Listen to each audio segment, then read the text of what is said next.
Hello बच्चों, welcome to PW. चलिए यहाँ पे अपन इस क्वेश्चन को देखते हैं। क्वेश्चन क्या बोल रहा है? What is reverberation, how it can be reduced. All right, तो यहाँ पे इस क्वेश्चन के दो पार्ट हैं, दोनों को देखते हैं। सबसे पहले we'll write the definition of reverberation. What does it mean?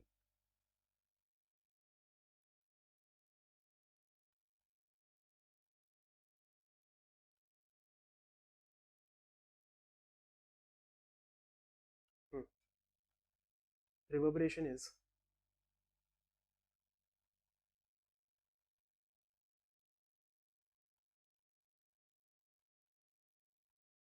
Continuous and multiple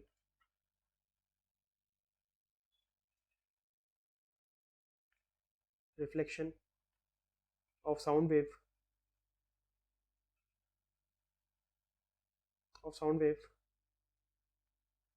in an in an enclosed surface.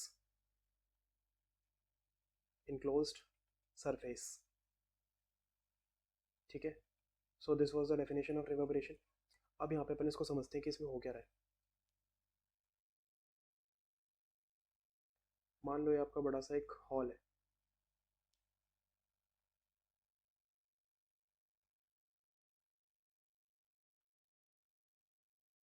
और यहाँ पे एक साउंड का सोर्स है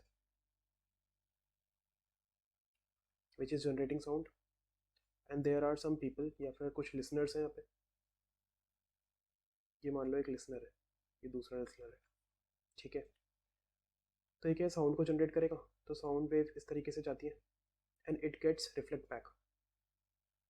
रिफ्लेक्ट तो होती है तो आपको पता ही है, और इसको सुनाई देती है। बट ऐसा थोड़ी साउंड वेव एक निकलेगी, कई सारी निकलेंगी। तो यहाँ पे इस तरीके से गई, यहाँ से रिफ्लेक्ट बैक हुई, फिर यहाँ से दोबारा रिफ्लेक्ट बैक हुई, इस तरीके से एक और वेव जा रही है, यहाँ से फिर ये रिफ्लेक्ट बैक हो रही है।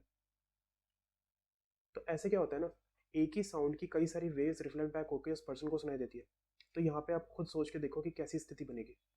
एक ही वेव है, ठीक है, एक ही साउंड का नोट है, वो बार बार अपन को सुनाई दे रहा है थोड़े थोड़े टाइम के बाद और बहुत ही कम ड्यूरेशन में। तो फिर बहुत ज़्यादा कन्फ्यूजन सा क्रिएट हो जाएगा और अपन को कोई भी बात प्रॉपर्ली समझ में नहीं आएगी। तो ये चीज़ होती है रिवर्बरेशन। अब इस समझते हैं अपन कि how it can be reduced, because obviously इसको रिड्यूस करना इंपॉर्टेंट है। तो यहाँ पे मैं लिखता हूँ it can be reduced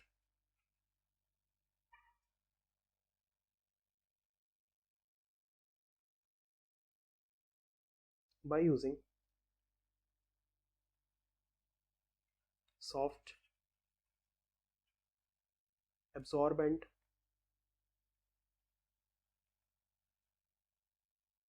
materials।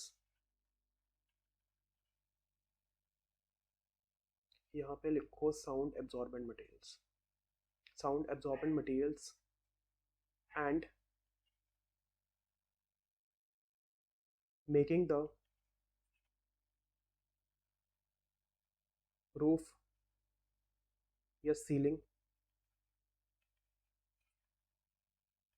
In a curve shape. तो दो मेथड है by which we can reduce the reverberation. All right, so I hope the question is clear. Thank you guys.